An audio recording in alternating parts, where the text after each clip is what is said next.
The story opens on New Eden, a quiet human farming colony on the edge of known space.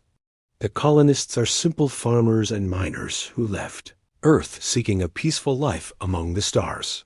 Main character's introduction: Tom Miller, colony leader. Former Earth military officer turned farmer Lisa Park, chief engineer, and Tom's wife Doc Williams, colony doctor, and oldest resident Jake Stone, young security chief, inexperienced but eager the colony. New Eden sits on a fertile planet with rich soil and clean water. 2,000 colonists have built a small but thriving community with farms, a school, medical center, and small mining operation. They trade with passing merchant ships and live quietly. First contact: the alien fleet arrives without warning.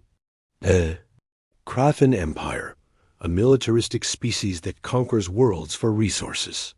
They have blue-gray skin, are taller than humans, and believe might makes right. The Kraken leader, Commander Vex, ruthless military leader who sees humans as weak. Sub-Commander Mole, Vex's second-in-command, more cautious. The Kraken demand the humans leave immediately. When Tom tries to negotiate, explaining they are peaceful farmers, Vex laughs.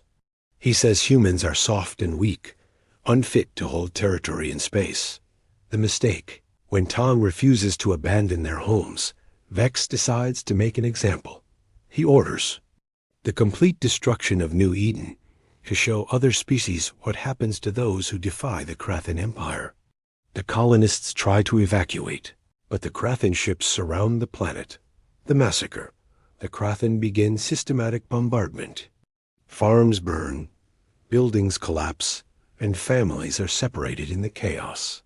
Tom sends out a desperate emergency beacon before the communication center is destroyed. Most colonists die in the attack, including Doc Williams and many children. Dies protecting the school. Jake dies defending the evacuation ships. Tom survives long enough to see his world burn before succumbing to his injuries. The last message: as Tom lay dying, he manages to activate a hidden military transmitter and sends one final message to Earth: New Eden destroyed. Kraken Empire. Responsible: we were peaceful. Make them pay. Earth's response: 6 months later, Tom's message reaches Earth Command. The news spreads quickly through human space, causing outrage and grief. New characters: Admiral Kane, head of Earth Defense Fleet. Tom's former commanding officer, Captain Ross. Kane's best ship commander, Dr. Emma Cole, military scientist. And weapons expert General Hayes, Army commander who knew the colonists the investigation. Earth sends scout ships to investigate New Eden's remains. They find the planet stripped bare, all life destroyed.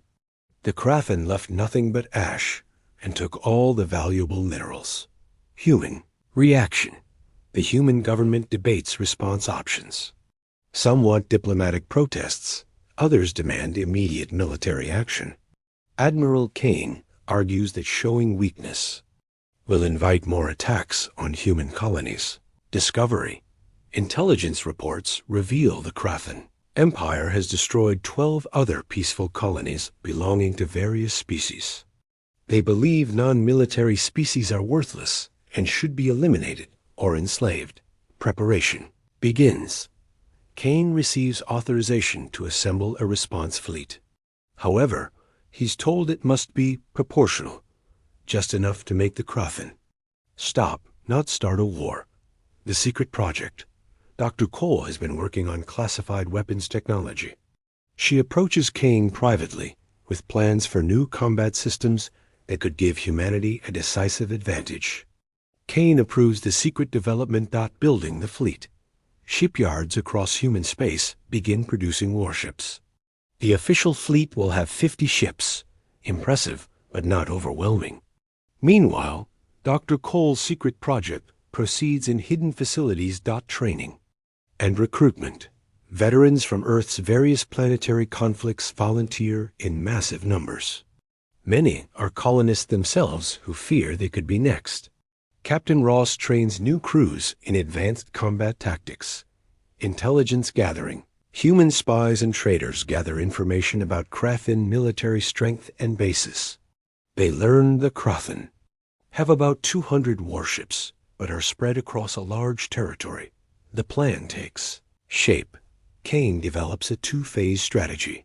First, the official fleet will engage the Krathen in what appears to be a conventional military response. This will draw Krathen forces into position for the real attack. The official fleet, Admiral Kane's official response fleet, gathers at Mars Naval Base. 50 state-of-the-art warships, including the flagship Retribution. Media coverage shows humanity preparing for war, the hidden truth. While the official fleet trains openly, Dr. Cole's secret project nears completion. Hidden shipyards have built 200 advanced stealth ships equipped with experimental weapons. Technology. Quantum torpedoes can penetrate any known shield system stealth coating, makes ships nearly invisible to Krathen sensors, jump drives.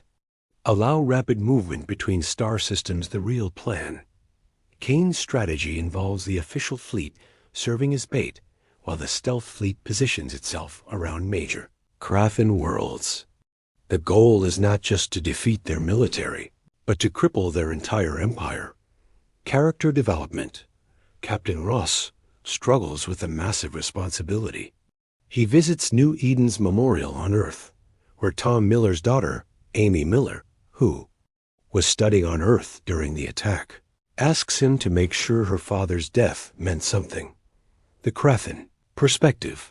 Commander Vex receives reports of human military buildup.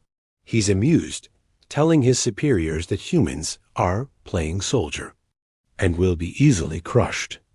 The Krathen Empire begins gathering their own fleet. Final preparations. Dr. Cole tests the new weapon systems. The quantum torpedoes can destroy a Krathen battleship with one hit. The stealth ships can attack without being detected until it's too late. The fleet departs. Both fleets leave human space simultaneously. The official fleet heads directly toward Krathen territory with great fanfare. The stealth fleet takes a longer, hidden route. Krathen confidence.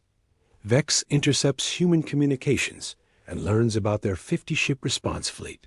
He laughs, assembling 100 Krathen ships to crush the humans and teach the galaxy that challenging the Krathen Empire brings only death.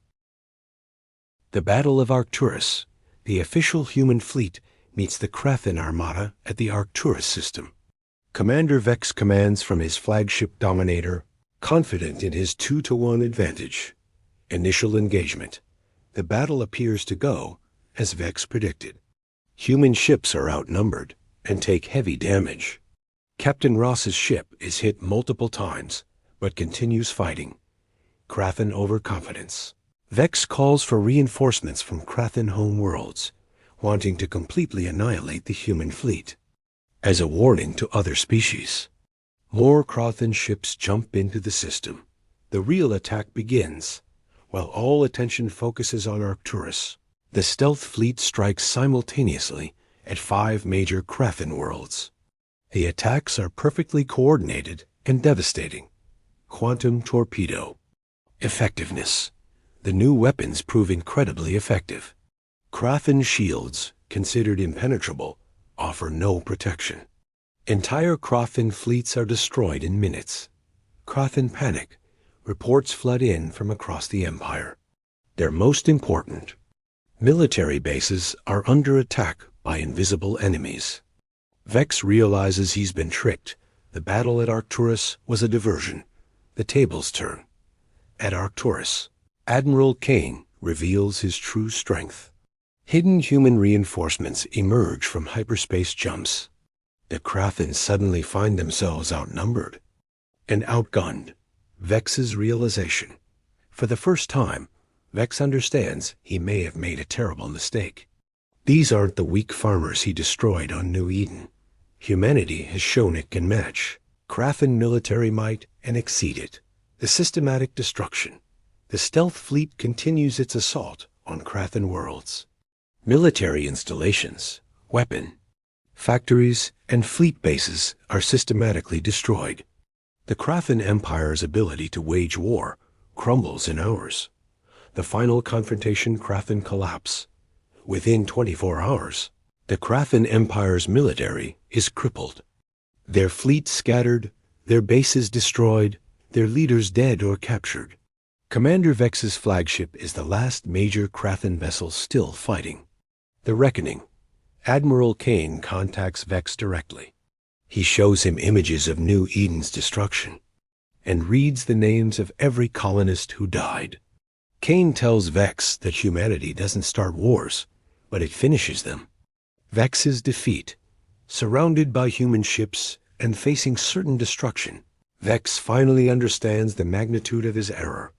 He thought humans were weak farmers and miners. Instead, they were a sleeping giant with the industrial capacity and military skill to destroy his entire civilization. The terms. Kane offers Vex a choice: unconditional surrender and war crimes trials, or complete annihilation of the Krathen species. Vex, seeing the systematic destruction of his empire, chooses surrender. Justice served. Vex and surviving Krathen. Leaders are brought to trial for genocide. The evidence includes recordings of Vex laughing about destroying weak human farmers.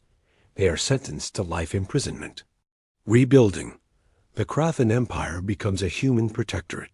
Former Krathen worlds are given to species they previously oppressed. The Krathen themselves are relocated to a single world under human supervision. New Eden Memorial. On the ruins of New Eden, humanity builds a memorial to the 2,000 colonists who died. Amy Miller, Tom's daughter, speaks at the dedication. She says her father and the other colonists didn't die in vain. Their sacrifice showed the galaxy that attacking innocent humans brings swift and total retribution. The new reality. Word spreads throughout the galaxy about humanity's response to New Eden's destruction. Other aggressive species reconsider their expansion plans.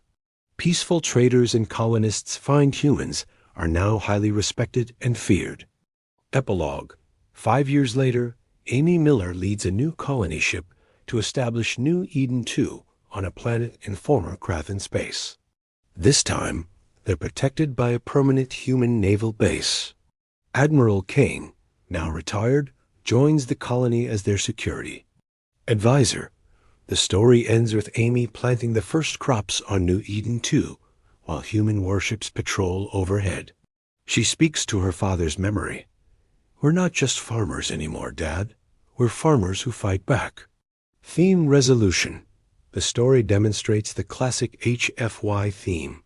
Humans may appear peaceful and weak, but threatening innocent human lives unleashes devastating retaliation. The galaxy learns that humanity's mercy and kindness should not be mistaken for weakness.